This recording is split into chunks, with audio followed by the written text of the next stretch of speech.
Alexandria Ocasio-Cortez has taken American politics by storm. She's pushing for a Green New Deal, the most radical economic policy since the old New Deal. What would this mean for America? Welcome to America Uncovered. I'm Chris Chappell. Subscribe to this YouTube channel and turn that notification bell on so you can be the first to see each new episode we make. Alexandria Ocasio-Cortez. She's become the most famous Democrat in Congress after maybe Speaker of the House Nancy Pelosi. Ocasio-Cortez is a Democratic socialist from New York City. She beat out the Democratic incumbent in New York during the 2018 midterms, and she did it not with her fists like most of us from New York do. No, she beat her opponent with a strong progressive campaign that went after the establishment. Oh, and she has 3 million followers on Twitter. That also helped. Her campaign to disrupt the establishment has a big following. Obviously not from the establishment, though. People like Nancy Pelosi, who looked so thrilled to be swearing her in last month. One challenge Ocasio-Cortez faces now that she's in Congress is that a lot of people in her own party are concerned she's too far to the left. It's become clear to Democratic leadership Ocasio-Cortez is the darling of the progressive left and is not playing by their rules. It turns out the very guerrilla tactics that made her so popular are making her enemies in her own party. A lot of people don't know where her loyalties lie, if she's going to work with the team. And I think that unpredictability makes a lot of people nervous. Now, in many ways, she seems like a younger, cooler, female-ier version of Donald Trump. Big on social media, wants to shake things up in Washington, and makes people in her own party nervous. But their platforms could hardly be more different. Instead of cutting government regulation and lowering taxes, Ocasio-Cortez wants big government programs and higher taxes to pay for them. Her main policy initiative is the Green New Deal. It's named after the famous Old New Deal by President FDR in the 1930s. For months on the campaign, she's been talking about her Green New Deal, or as Nancy Pelosi put it, the Green Dream or whatever they call it. Nobody knows what it is, but they're for it, right? Well, it's more than just a green dream or whatever now, because on February 7th, Ocasio-Cortez clarified it with this piece of legislation, House Resolution 109. 67 other Congresspeople are co-signing it. Weirdly, I don't see Pelosi's name on there. Now, a resolution isn't the same thing as a bill. A resolution basically says, we think this thing is important, and here's what we think ought to happen, and we hope someone does make it happen, but this is not the thing that actually makes it happen.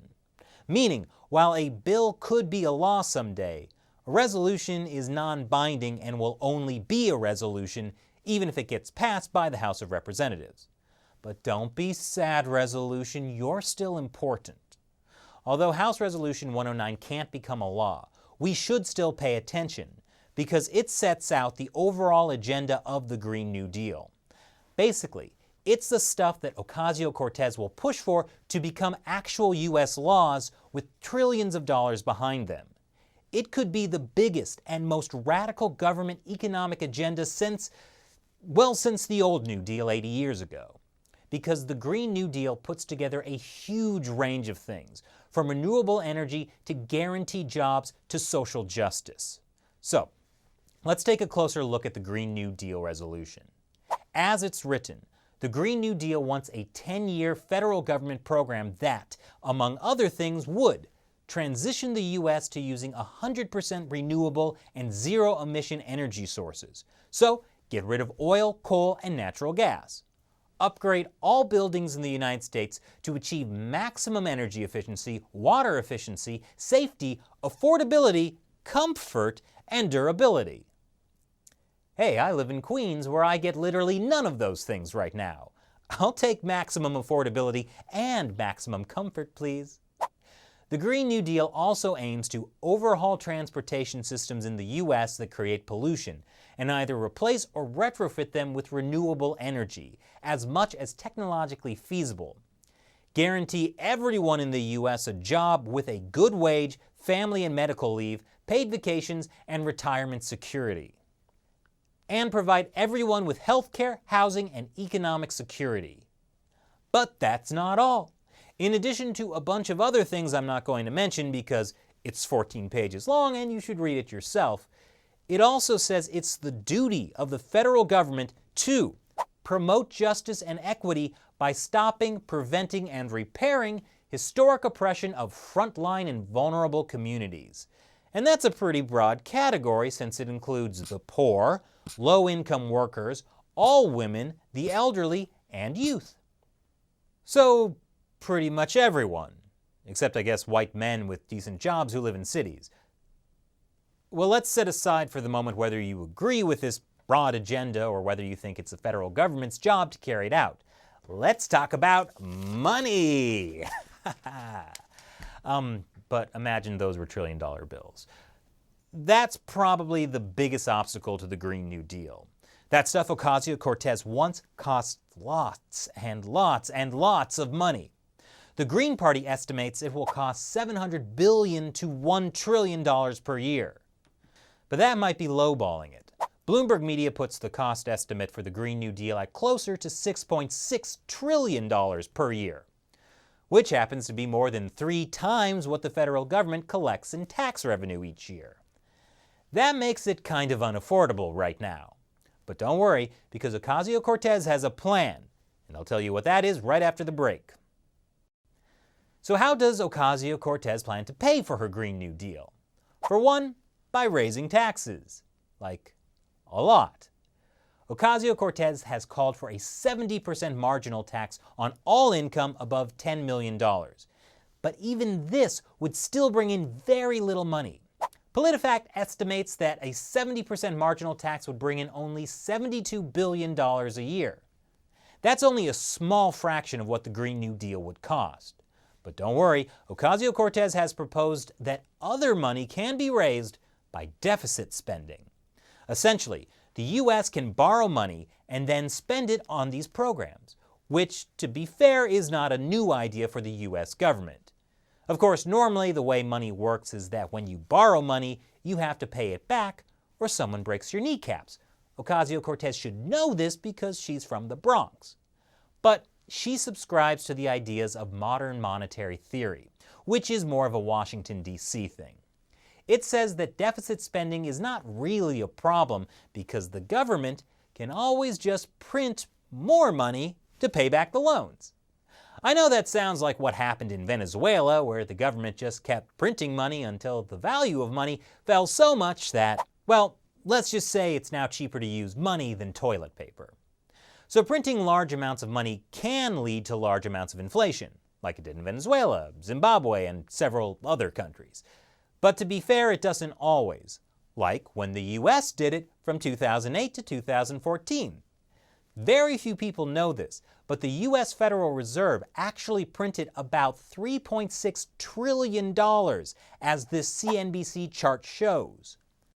But it was done carefully, slowly, and most importantly, in the most complicated way possible.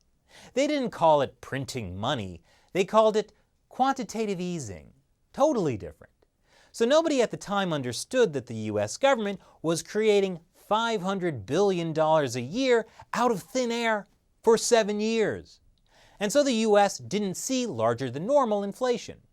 But even if we did more of this quantitative easing, that is, printing money from thin air, $500 billion a year still isn't going to raise enough to cover the Green New Deal.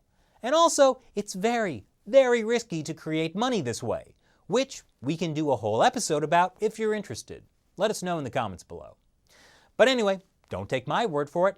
Take Democrats' word for it. The Democrat-led House of Representatives passed a new bill called PAYGO. They passed it by a wide majority. It says that basically, if the government wants to pay for something, it needs to make sure it has the cash for it by making a cut somewhere else, which sounds like the congressional version of my dad's advice. Don't buy something unless you can afford it. And then I went and took out student loans to pay for my stupid master's degree, which I'm still paying off. Sorry, Dad. You were right.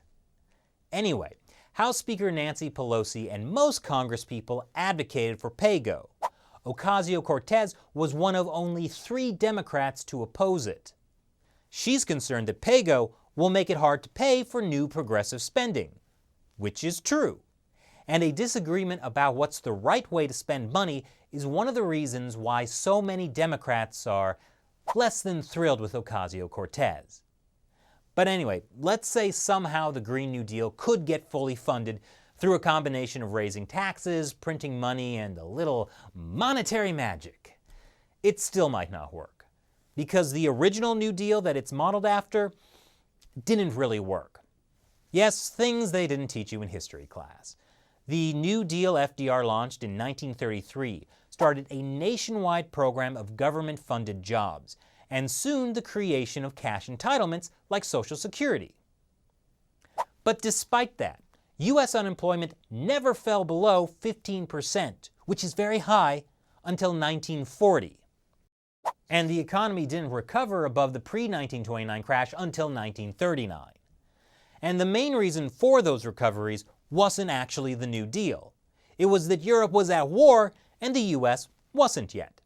So our allies started shipping us huge amounts of gold in exchange for us selling them food, clothing, and weapons. Which is to say, FDR's New Deal aimed to do two things: eliminate unemployment and increase economic growth. And it failed at both of them. Now, I'm not saying Ocasio-Cortez's Green New Deal is a bad idea. I'm just saying there's no good way to pay for all of it, and even if there was, it's modeled after a program that pretty much failed. Okay, I guess I am saying it's probably a bad idea. But at least the Green New Deal has support from the federal government's other Twitter celebrity. I think it is very important for the Democrats to press forward with their Green New Deal. It would be great for the so-called carbon footprint to permanently eliminate all planes, cars, cows, oil, gas, and the military, even if no other country would do the same. Brilliant. I mean, brilliant? That's high praise. What's that, Shelley? That's sarcasm. Wait, what's sarcasm? Never mind, you can explain it to me later. So what do you think of Ocasio-Cortez's Green New Deal? Leave your comments below. And let us know if you want us to do an episode about quantitative easing, the least fun type of easing. And please know that we rely on the support of viewers like you, because YouTube demonetizes videos that are too controversial. And I can't exactly print my own money. So head over to patreon.com/AmericaUncovered and pledge $1 or more per episode so we can keep making great content like this. Once again, I'm Chris Chappell. Thanks for watching America Uncovered.